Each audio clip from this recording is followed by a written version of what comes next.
Right breaking చూస్తున్నాం. Phone ట్యాంపింగ్ కేసులో మాజీ సీఎం కేసీఆర్ కు మరోసారి సిట్ నోటీసులు ఇచ్చింది. ఎర్రవల్లి ఫామ్ హౌస్ లో కేసీఆర్ వ్యవసాయ పనిలో నిమగ్నమయ్యారు. సిట్ నోటీసులపై నేడు న్యాయ నిపుణులతో కేసీఆర్ సంప్రదింపులు జరపనున్నారు. న్యాయవాదులతో చర్చించిన తర్వాత సిట్ విచారణకు హాజరు కావాలా లేదా అనే దానిపై కేసీఆర్ నిర్ణయం తీసుకోనున్నారు.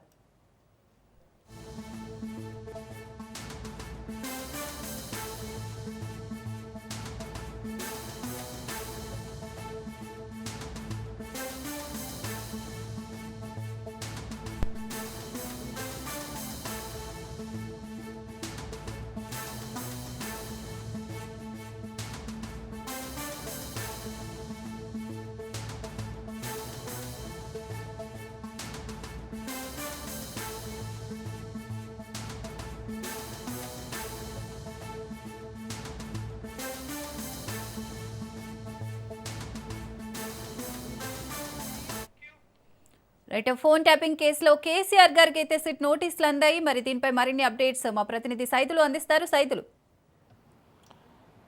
ఎస్ సిరిసాగర్, నిన్న రాత్రి సమయంలో రెండోసారి సిట్ అధికారులు ఫోన్ ట్యాపింగ్ కేసులో సిట్ అధికారులు మాజీ ముఖ్యమంత్రి కేసీఆర్కు నోటీసులు జారీ చేయడం జరిగింది. మొదటిసారి ఇచ్చినప్పుడు కేసీఆర్ విచారణకి నేను హాజరు కాలేను, మున్సిపల్ ఎన్నికలు ఉన్న నేపథ్యంలో నామినేషన్ దాఖలు చేసేందుకు చివరి తేదీ 30వ తారీఖు ఉన్న నేపథ్యంలో అందులో నేను పనిలో నిమగ్నమే ఉన్నానని చెప్పేసి కూడా సిట్ అధికారులకు మాజీ ముఖ్యమంత్రి కేసీఆర్ రిప్లై ఇచ్చారు. సో ఆయన ఇచ్చిన తర్వాత అందులో కొన్ని అంశాలు పేర్కొన్నారు. అంటే నోటీసులో రిప్లై సిట్ అధికారులకు ఇచ్చినప్పుడు కొన్ని అంశాలు ఆయన పేర్కొనడం జరిగింది.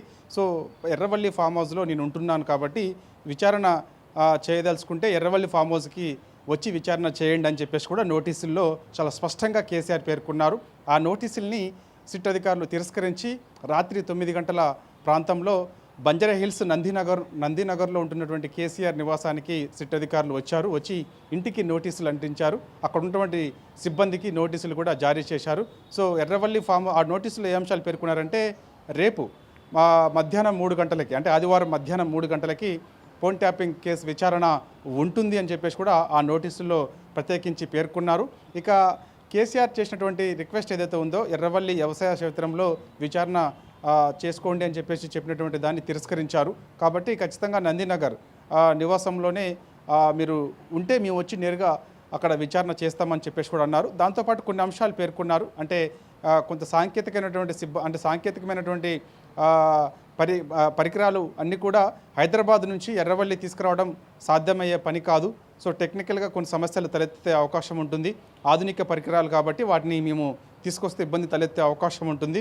కాబట్టి హైదరాబాద్లో అయితే సరైంది అని చెప్పేసి వాళ్ళు అందులో పేర్కొనడం జరిగింది. కాబట్టి మరి ఇక చూడాలి. ఇప్పుడు సిట్ అధికారులు నిన్న రాత్రి మనకి కేసీఆర్ నివాసాన్ని దగ్గరకు వచ్చి ఇంటికి నోటీసులు అంటించారు. సో అక్కడ ఉన్న సిబ్బందికి నోటీసులు ఇచ్చారు. సో ఈ విషయం ఆల్రెడీ కేసీఆర్కి తెలిసింది.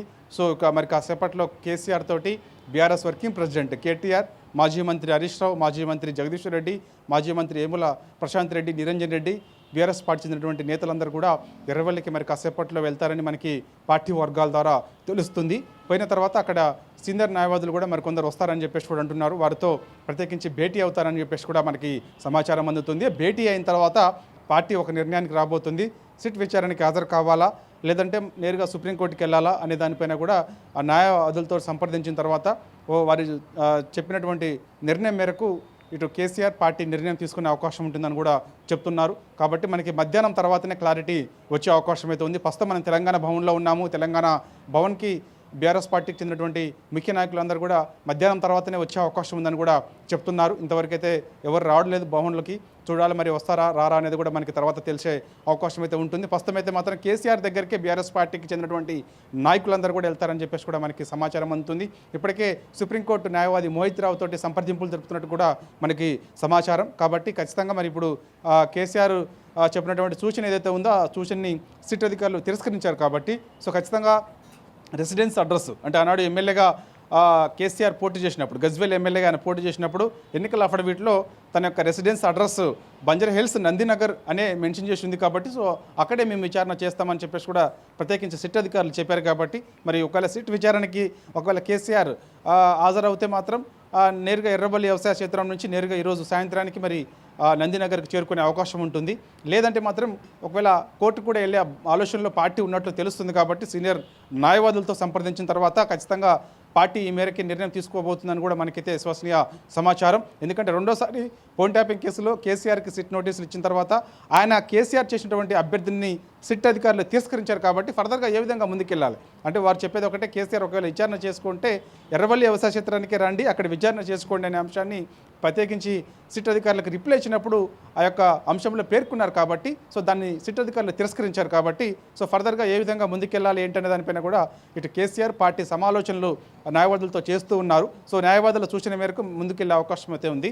మనకు తెలిసిన అంశం ఏంటంటే హైకోర్టుకి వెళ్తారని చెప్పేసి కూడా మనకి విశ్వసనీయ సమాచారం కాబట్టి చూడాలి మరి హైకోర్టుకి వెళ్తారా లేదంటే ఒకవేళ నందినగర్లోనైనా విచారణ చేసేందుకు సిద్ధమని సిట్ అధికారులు చెప్పారు కాబట్టి ఎర్రవల్లి వ్యవసాయ క్షేత్రం నుంచి నేరుగా కేసీఆర్ ఈరోజు బయలుదేరి నందినగర్కు చేరుకుంటే రేపు మధ్యాహ్నం 3 గంటలకి ఒకవేళ సిట్ అధికారులు చెప్పినట్టుగా నందినగర్లోనే కేసీఆర్ని విచారణ చేస్తారా అనేది కూడా మనకి తెలిసే అవకాశం అయితే ఉంది. సో దీనిపైన మరి పార్టీ వర్గాలు ఇంతవరకు స్పందించలేదు, కేసీఆర్ కూడా స్పందించలేదు ఈ యొక్క సిట్ నోటీసుల తర్వాత. సో మొదటిసారి కేసీఆర్కి సిట్ నోటీసులు ఇచ్చిన తర్వాత మనకి 6-7 గంటల సమయంలో సిట్ అధికారులకు రిప్లై ఇస్తూ ఒక లేఖను పార్టీ వర్గాలు విడుదల చేశాయి. సో ఈరోజు కూడా ఏం జరగబోతుంది అనేది కూడా కొంత ఉత్కంఠ మనకి, ఎందుకంటే అది మనకి మధ్యాహ్నం తర్వాతనే తెలిసే అవకాశం అయితే ఉంది. అందరూ కూడా నిన్న మున్సిపల్ ఎన్నికల నామినేషన్ దాఖలు చేసేందుకు చివరి తేదీ కాబట్టి అందరూ బిజీగా ఉన్నారు, వారందరూ కూడా స్థానికంగా ఉన్నారు, ఆయా నియోజకవర్గ పరిధిలోనే ఉండిపోయారు కాబట్టి ఈరోజు అందరూ కూడా హైదరాబాద్కి చేరుకునే అవకాశం ఉంది బీఆర్ఎస్ పార్టీ చెందినటువంటి నాయకులందరూ కూడా. కాబట్టి ఇక్కడికి వచ్చిన తర్వాత కేసీఆర్తో భేటీ అయిన తర్వాత సో సీనియర్ న్యాయవాదులతోటి సమాలోచనలు చేసిన తర్వాత పార్టీ ఒక నిర్ణయం ప్రకటించే అవకాశం అయితే ఉంటుంది. Sirisagar right, thank you Saidulu.